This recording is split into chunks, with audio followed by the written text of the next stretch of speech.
What's up out there? Welcome back to some more Melvor Idle, and today we're going to finish off the series of gear progression we've been going through with the magical gear.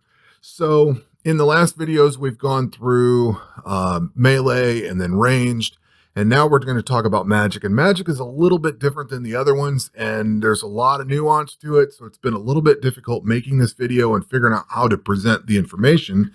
So let's dive in.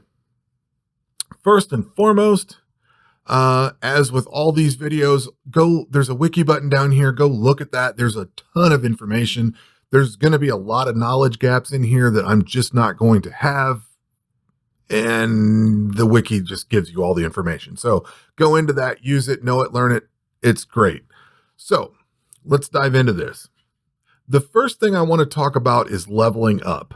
Now, with the other skills, they've been pretty straightforward. You just go into combat. Melee is broken up into between a few different skills. Range is basically one skill with defense and hit points and stuff like that. But melee really goes into it because your defense skill raises your melee to equip gear. There are some requirements of defense in some of the gear we're going to talk about. It is there, but it's not much. Most of the time, for the bulk of the magic gear that you're going to equip, aside from maybe shields or something, the bulk of the gear that you're going to equip requires leveling up the magic skill itself. So the same thing with ranged. There's no defense requirement, but those skills do help. And in fact, as you're leveling up magic, if you're going into combat, I would level up defense at the same time. There is the option to select. If you have the magical style, there's the option to select that down here where you can do magic and blocking at the same time. I wouldn't go very far with it, maybe level 40, 50-ish, somewhere in there, but you want to bring your defense up if you're starting with magic. If you're starting with with melee or something like that, you don't have to. But defense plays into your combat scores and stuff like that, so you do want that to be leveled up at the same time.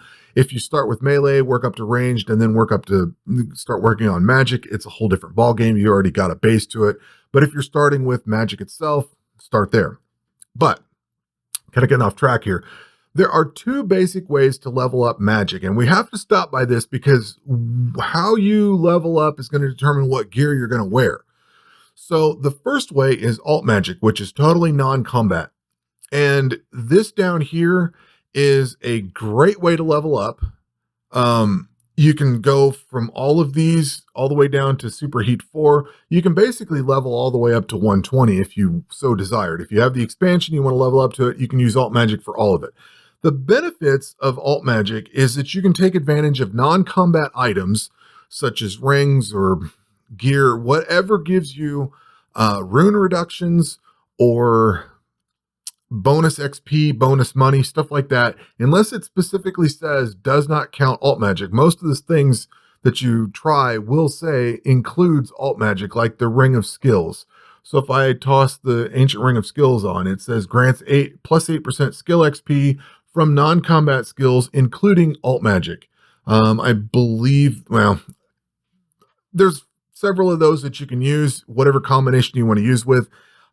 Non-combat is not necessarily better than combat. It's just that you can apply more bonuses to it. Like in combat, you're probably going to be wearing all combat gear, whereas here you can equip other things that don't have any combat benefit at all. The other thing I would point out is that if you equip the tablets from summoning that use magic, so if we go in here, like the occultist one or the witch one here, or even down into the later ones like Lightning Spirit, Siren, Spider. If they have a magic requirement, you can actually equip those tablets into alt magic, and as you use alt magic, it will find the mark for it. It won't use the tablet, but it will find the marks for it. It will give you that bonus to finding the marks. So I always go, if I'm missing marks, I go ahead and equip them, and it seems to help out with that. I could be wrong on that, but I'm pretty sure that if you have the marks, if you have the tablets equipped, you still get the marks. You just don't have to work as hard for it. So that's another little added benefit. There are no gear requirements, but like I said, you can, you don't have to have anything on. So you can come in here with just basic stuff. You can have thieving gear. It doesn't matter. There's no requirements for gear in here, which is nice. If you go into thieving and you get the Amulet of Incantation, That reduces the interval count on this and makes it go by a little quicker. So that's a benefit there. The downside is that pretty much all of these spells use nature runes. I mean, there might be some that don't, but basically all of them do. So you're going to need a big stack of nature runes to come through here. One benefit, and people kept telling me, and I didn't quite get what they were saying. I just tested it and found out. So if I go and equip, let's see, an earth. Where's my earth? Do I have it equipped? I don't have it equipped. I just tested it, so it's probably at the bottom of the list. So if I equip this here and go down to alt magic, there is just nature runes. I didn't know this. I didn't ever pay attention to this. I think they kept telling me that, but I wasn't trying the staff part of it. I was trying the armor, the robes and the hat and stuff like that. Those don't have any help with your runes, but the staff does. So the staff reduces the rune count by 7. So if I take this thing off, bam, my rune count comes back up. So you can get it down to where it's just nature runes or whatever combination of gear you have that reduces runes. I didn't think it ever applied because I never found the right combination of stuff that did. I guess I didn't pay attention. But pointing that out, you can equip certain things that reduce the rune cost, and you can equip stuff that increases gold, increases XP for non-combat stuff, and get benefits here. This is not a combat skill. Even though you're doing magic, it's not combat magic. So this is different. It has to be non-combat stuff. So to progress through this, I typically go through, let's see here, just learning is what you start with. I'll skip over superheat and item alchemy. Item alchemy is okay if you have a lot of crap to get rid of and you're working on this. You can definitely stop here, but I typically go to bone offering and let bone offering run for a long time. Basically, I hurry up to get bone offering. You can use the bones that you get out of this for prayer points. I don't, because you only get 1 point per. It's not that great for it, but there are potions and township tasks, and there's a few things that use regular bones that you can get freely out of this and level up your magic as you go. And, if you let this run for a very long time, you'll get to it. So from there, I would skip over to Holy Invocation 1, which is a level 40 prayer, which is level 40. This gets you the prayer points. Now you got to have crafting to support it, but if you have that in place, Holy Invocation is great because this gets you a lot of prayer points, and you're going to be looking for that in combat. So that's why I specifically go from Bone Offering to Holy Invocation 1. And you can probably guess that I'm going to bounce right past Rags to Riches 1. This is okay if you're fishing a lot and you have stuff, it'll turn out random junk from fishing over. You're probably constrained on space, so you probably don't save this garbage and just sell it off. So, I mean, it's kind of pointless, and you got to be sort of high level to get to it. I skip right over to Blessed Offering because it gives you these Holy Dust. Again, I don't use these for prayer points because I've already got Holy Invocation 1 and 2. And this one comes up at level 56. This is also used in potions and township tasks and other stuff. So I use it for that stuff. I build those up. And again, you're basically, you can let this run overnight and be leveled up to probably, skip a couple of these other ones along the way. From there, you can go to Rags to Riches 2. The reason I stop at this one is because it converts coal into gems. So this one's also got water rune and earth rune, which you can get the rune reduction there. There might be one with spirit rune reduction. I'm not sure. If you're short on runes, I've never really worried about that, but you can definitely reduce the cost of this and get gems in the process. Fishing or mining for gems is probably the best way to do it. Mining with the gem glove, I should say. But this one will get you there. The reason I would stop at this is it's better XP than the previous stuff, and it gets you some gems along the way, but it's not necessarily a stop I would stay at for very long. From there, you get up to Holy Invocation 2, which this is a level 80 skill, or comes in at level 80, and it requires crafting also. You can definitely go to something different like Item Alchemy 3. Now, once you get to Item Alchemy 3, this is where this one gets good because it's 160% gold of the base price. So if something's worth 10,000, you're going to get 160% of that. So Item Alchemy becomes really good there, but in short bursts because you probably don't have a lot of good items to sell. But again, you can equip stuff that increase your gold and all that kind of stuff. I don't typically stop on item alchemy unless I'm just absolutely dying to level XP or level magic and I don't have any other way of doing it. I typically don't stop here unless I'm trying to make money on like extra crowns of Ralixes that are 10 million a piece and you can make it worth a lot more. You know what I mean? Stuff like that. You can definitely use it for just leveling and make a little bit of money on it, but the items that you're going to be putting into item alchemy are typically going to be very expensive and very few. Typically, you can level with it. Certainly, I just typically don't bother. And all these superheats, I don't really understand the point of it. I would assume that your smithing is going to be better in every way, shape, or form. I don't really see the point of these. I've never bothered with them. Yeah, there's no coal requirements, but I don't know. I don't see the point of this. I mean, if I've got smithing, I'm going to use smithing. So I don't ever usually use these. Maybe there is a reason for it. Maybe if you have magic high enough and your smithing isn't, you can get bars out of it for township tasks or something. But we didn't have township when this was all there. So this has been there for a long time. I just don't know the purpose of it. I don't use it that way. So basically I go from just learning to bone offering over to Holy Invocation 1, Baby Rags to Riches, Blessed Offering, and then Holy Invocation 2. That's if I'm going to work on that. And you don't necessarily have to do all alt magic at once. You can work on it to a certain degree and then go into combat and then come back and do alt magic overnight. Like I am a fan of doing things overnight that don't get me killed, especially with hardcore. So this levels up magic and it doesn't get me killed. Let's see here. Item alchemy is good for making money though, so I want to point that one out. You can, now this is where things get tricky. You can level up very quickly with alt magic. Like you can get to level 40, 50, 60 kind of in no time at all.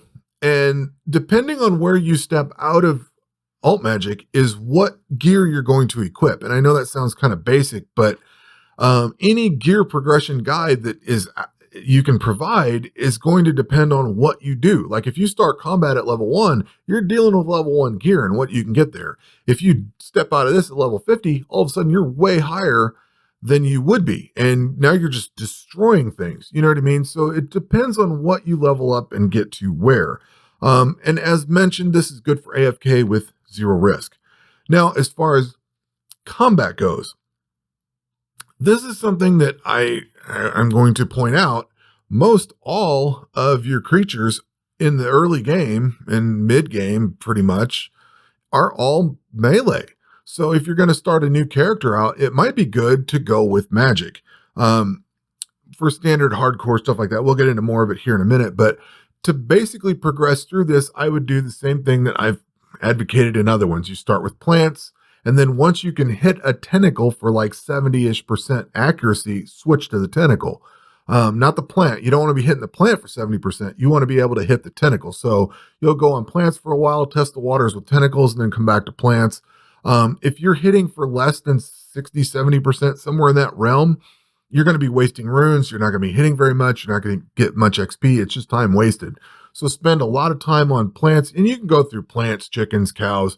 Basically, you're trying to keep something that has enough hit points that you can hit it hard and generate good XP on it. And to switch over to tentacles, like they're only combat level 14, so they're kind of after junior farmers and before the adult ones, but they have 250 hit points. So you can hit multiple times for big damage.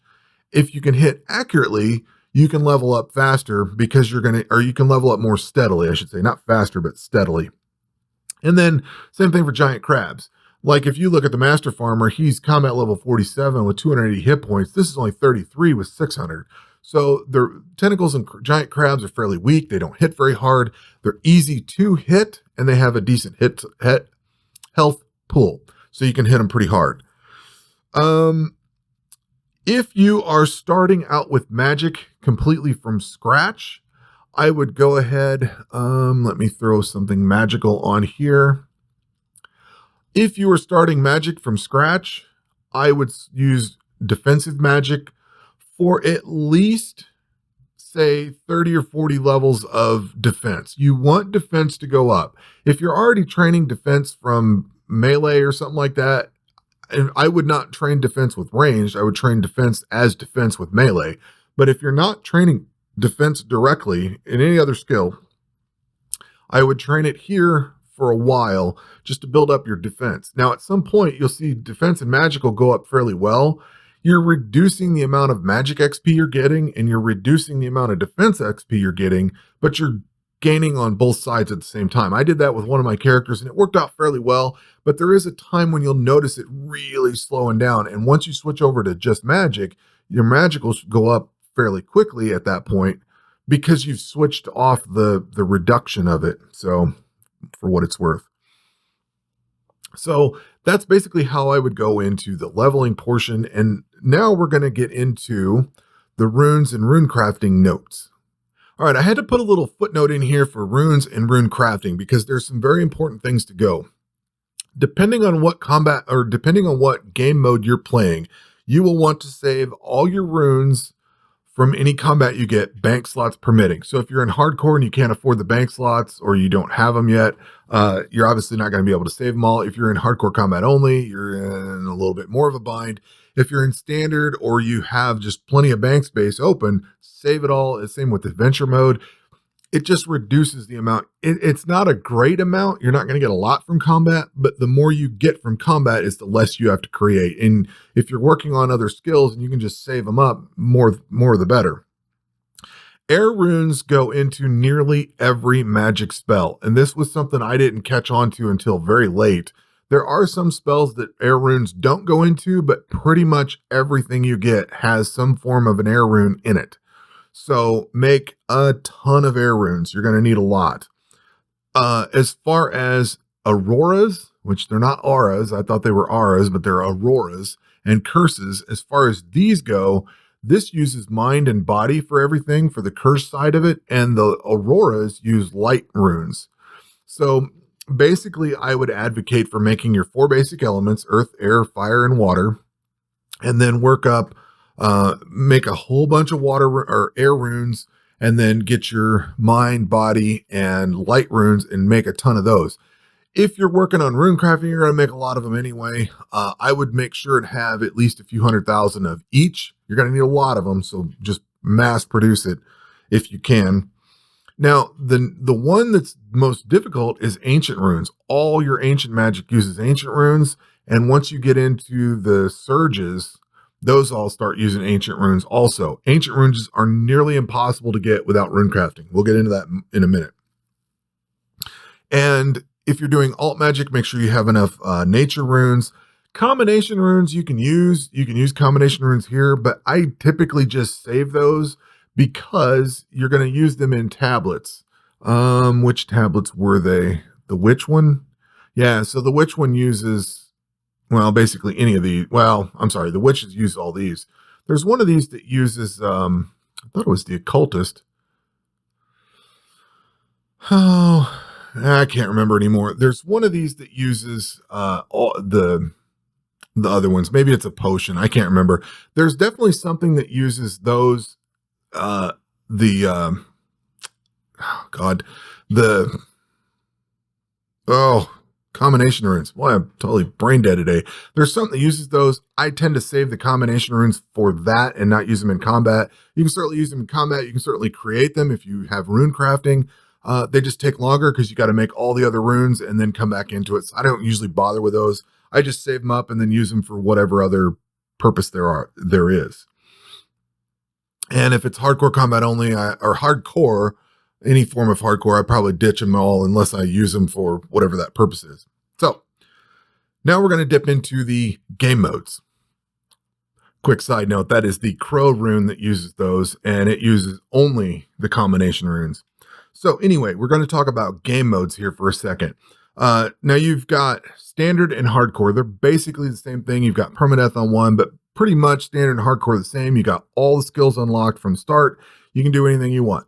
I would typically go from melee to ranged and then magic. That's how I've done things in the past, but you have to remember, I started my main standard account, well, my only standard account 2 years ago, and I started my hardcore character a year and a half ago or something like that. I started a long time ago.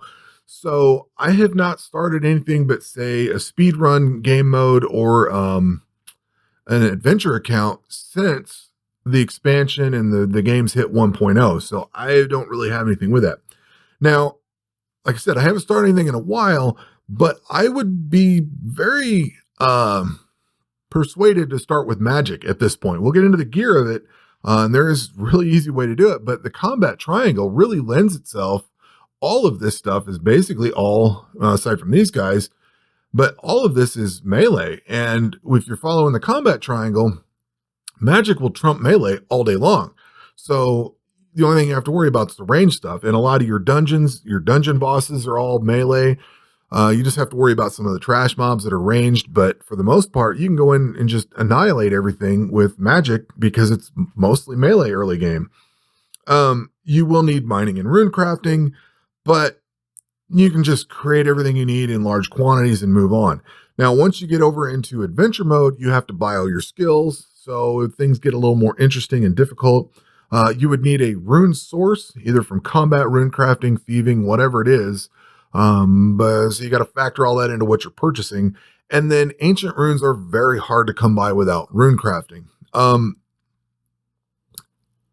You can play adventure kind of like standard and hardcore. With Township, you've got a lot of money making capabilities, so you can buy the skills out fairly cheaply, or fairly easily. I shouldn't say cheaply, but fairly easily. Not that big a deal, but there is some difference to it.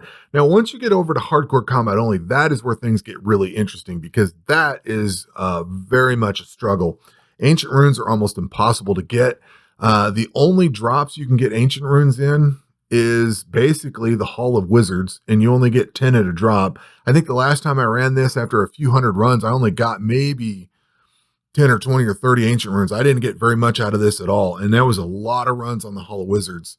The Volcanic Cave, I don't believe drops them. The next spot you can get them from is the Water God Dungeon, and it comes from the shards that go into the little air chests, or the water chests. So even that is a very slow drop. So in hardcore combat only, you're going to be very limited to what you can cast. And if you don't have some of these runes, like blood runes or whatever, if you have a very limited quantity or don't have them, you're down. Like when I did my hardcore combat only speed run, I think I was limited to like Firebolt or something. Maybe I could get into the blast spells, but like the waves and the earth or the surges, they were just gone. I couldn't do those at all. I didn't have the runes. So hardcore combat only gets very difficult very fast. And you're not going to be able to use your spells for very much. And then you will need to work on magic well after you've started melee and range. I didn't get a chance to really finish off that speed run, so I didn't really get to see mid to late game, but early game was seriously a grind. Okay, now on to the good part, which is the gear itself. Okay, general gear notes.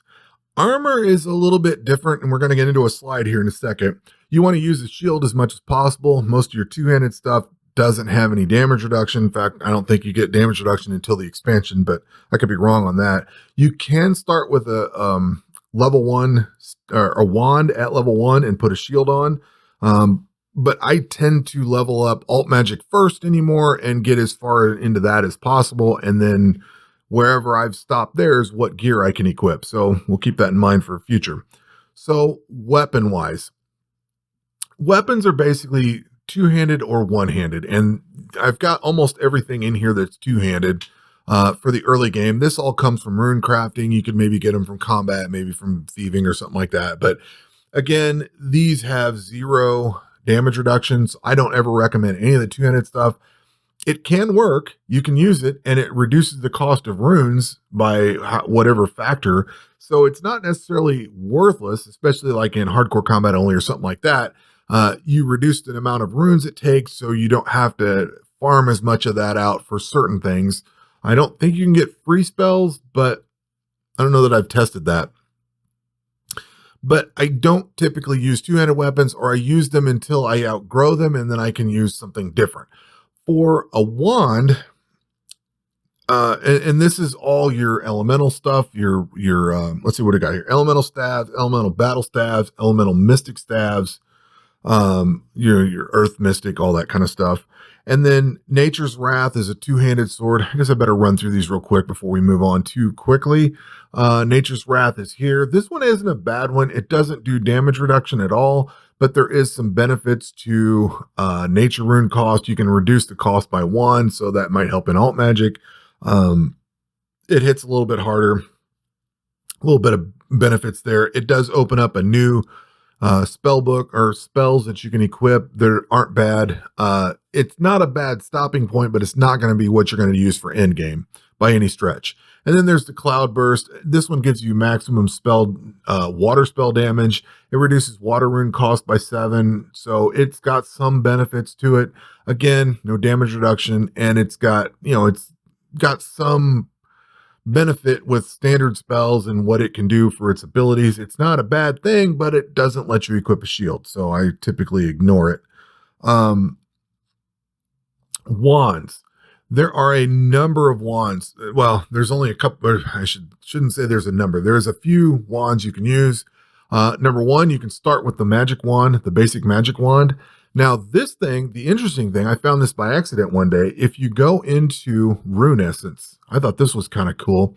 If you go into your Rune Essence, you'll notice there's an upgrade button. If you click that upgrade button, with 1,000 Rune Essence, you can make a basic magic wand that works at level 1 magic. So you can actually start the game with, if you have 1,000 Rune Essence, no matter where it comes from, doesn't matter if it's from mining or thieving or wherever you get this, if you can thieve it up, I can't remember. But wherever you get this Rune Essence from, you can convert that into one of these little basic wands. Now, they're kind of crappy. They're not necessarily the best wand to start with, or the best thing to start with, I should say. They're the only wand to start with, really. But at level 1, you can equip a wand and a shield. Damage reduction, you're good to go. Or you can equip other options there too. Once you hit level 30, I believe it is, you can equip this thing. Yeah, for the magic wand. And then once you hit level 60, I think it's 60. Yeah, this gives you the magic wand elite. Now, you can upgrade, for 1,000, you can upgrade the magic wand to a powerful wand, but it takes 100 of the basic ones. So if my math is correct, that's like 100,000 Rune Essence. And then it's like, I don't know, 10 million Rune Essence to make one of these elite ones or something like that. Like, it's an astronomically high number of Rune Essence to upgrade into all of this. I tried doing it once and it just went on forever and ever. As I was mining Rune Essence, I couldn't mine it fast enough to make one of these elite ones. It was painful, and I don't recommend doing that, but you can do it if you wish. At most, I would save the magic wands that you get from combat or thieving or whatever, upgrade them up if you get enough of these things. Like, you have to have 100 of them, then you can make one of these. It can be done. But you'll probably run across the powerful magic wands or the elite ones in combat before you get to them, or thieving, before you can craft them. So, but I would point out that you can start with a magic wand that way. Then there is, once you've got these elite ones, you can take those, and there is an upgrade in rune crafting here for these elemental imbued ones. These are good. They reduce the cost by whatever. They're good wands. They're going to be a good stopping point. These are probably what you're going to take into the mist and impending darkness, into the mist, definitely. By the time you get to Impending Darkness, you're probably going to have the Ocean Song, so you'll be good and you'll be off of that. Ocean Song is the in-game wand that you get. That's it. Now we're going to move over to armor. Okay, we have switched over to a slide that I stole from basically the wiki page. I made a couple of panels out of it. I wanted to create this. They already had it. It just didn't have the damage reduction, so I've added that to the list. So this is where things get really complicated really fast, because your green gear comes from combat, but it has 1% damage reduction. If you can start with a basic Slayer hat, it's got 2% damage reduction. It's level 1. Now, your Acolyte gear, air, water, earth, and fire, all have 0% damage reduction. So if you're going to go with Rune Crafting, and this is what I was kind of getting at with the whole alt magic thing. Depending on where you dump out of alt magic is where I would probably do alt magic for a while and get into some of the better rune crafting gear. Like, if I was to start with magic as my only skill, my only combat skill, say in standard or hardcore, I would want to get enough rune crafting that I can make all the different runes and get enough base to use them all. I would then also want to get alt magic enough down to, say, maybe the Air Adept level 35. Alt magic up to level 35 or so, because Air Adept gear gives you 4% damage reduction. It gives you a bonus to damage using air spells, which is great, but it also gives you that 4% damage reduction. If you're in combat with another combat style, you can start getting some of this gear and dip into the gear at various other levels. And I kind of joke about it, but nearly every 2 or 3 levels, there's a new piece of gear. Like you go from level 1 to 5 to 9 to 10 to 14, 30, 35, 39, 40, 43, 48, 50, 60, 60. Like you're dipping in fairly frequently. So if you've got a better piece of gear, you can definitely equip it. You can match something, like if you wanted all the fire acolyte stuff and cast fire spells and use a fire battle staff or something like that, you can definitely use all that and take all the benefits of the rune reduction and the extra damage. I typically don't bother with any of that. I'm more worried about damage reduction. And the interesting thing is, I have not really started a new character since the patch that introduced my adventure account I have now, but I really haven't started but 1 or 2 new characters since they added damage reduction to all the magic gear. I'm used to not having any damage reduction on any of this gear. So, and I had to chart this out because you can look at this, you can see level 1 green gear has 1%, level 1 Slayer has 2%, and then you go into at level 1 Air Acolyte, you get 0%. Level 5 Water Acolyte, 0%. Level 9, you get 0% from Earth Acolyte. If you get level 10, you can equip the blue gear at 2%. Now, the blue gear doesn't really give you any benefits besides the damage reduction. So that's what you get out of it. Sneeze alert. Maybe not. I almost thought I was going to sneeze there.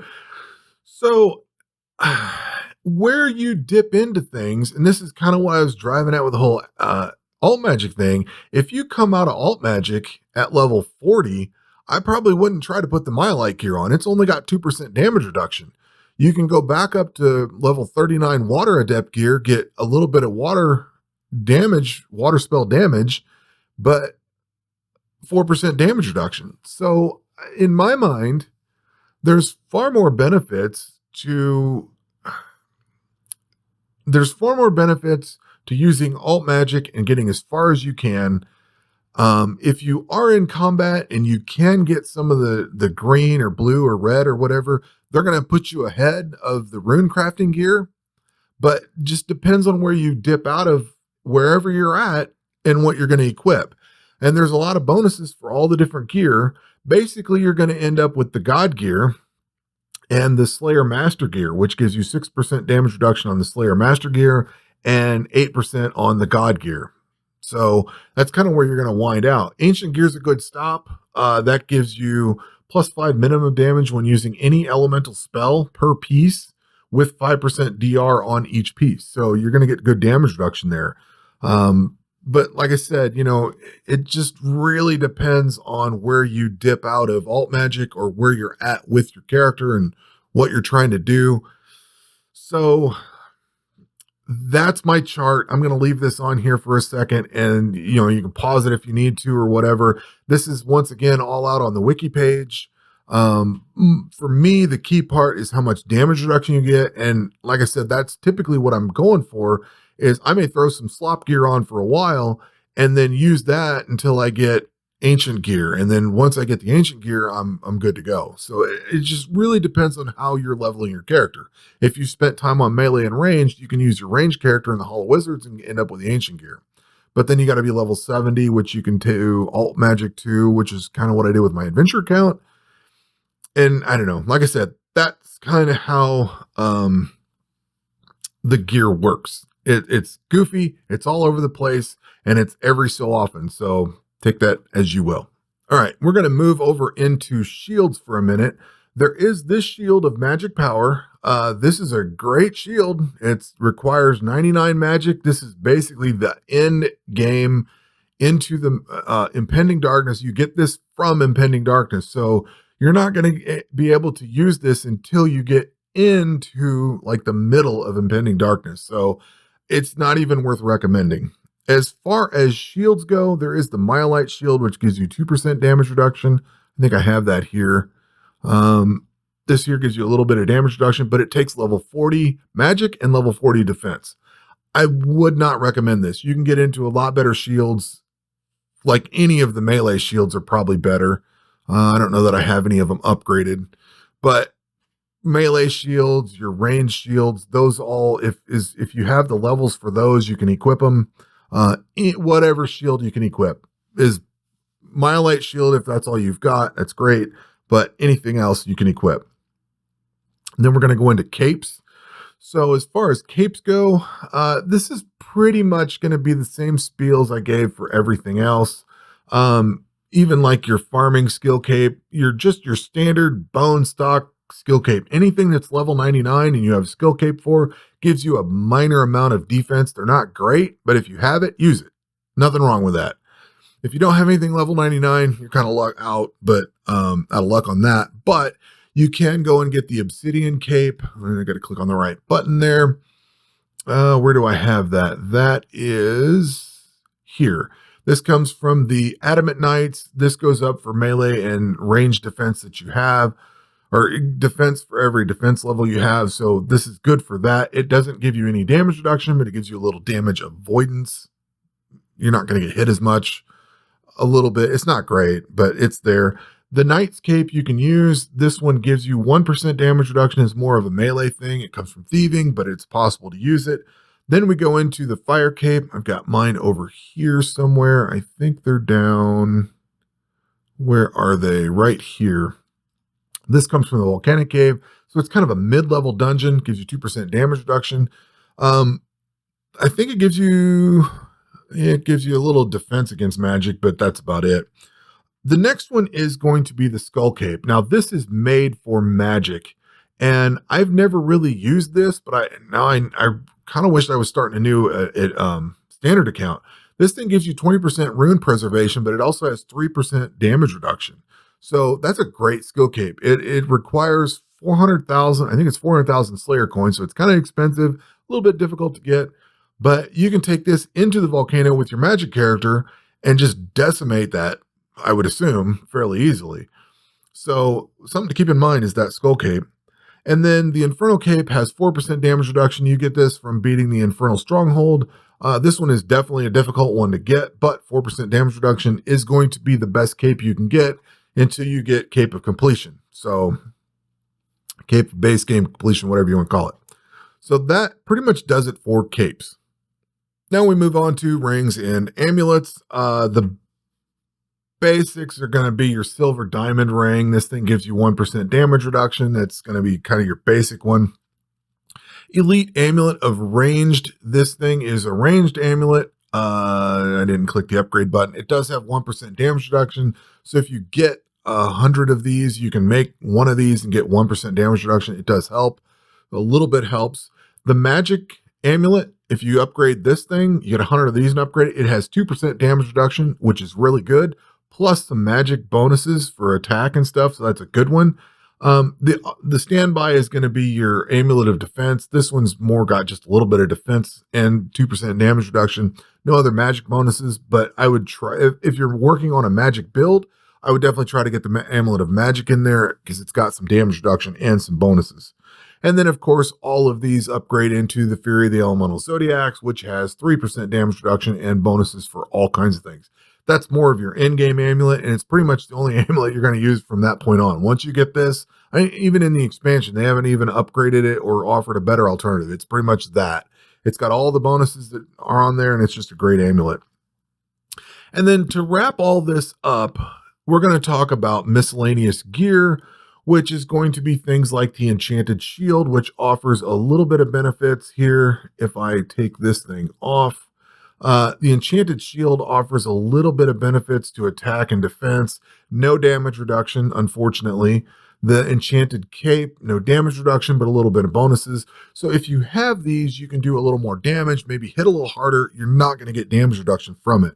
And then after that, you've got the Book of Eli and the Book of Occults. Neither one of these have damage reduction. They do a little bit of bonuses. This one reduces the body cost of magic spells, so it might work in alt magic. That might be a good place for it. Same thing with this here, the Book of Eli. This one reduces light costs of auroras by 1, but no damage reduction and a little bit of magic bonuses. So I think this video is a little quicker than the last one I did. The last one was very long, way longer than I wanted to. I tried to pull all this in together, make it a little bit tighter. Hopefully that helps with your magic builds, and that will do it for this video. We will catch you on the next one. Take care.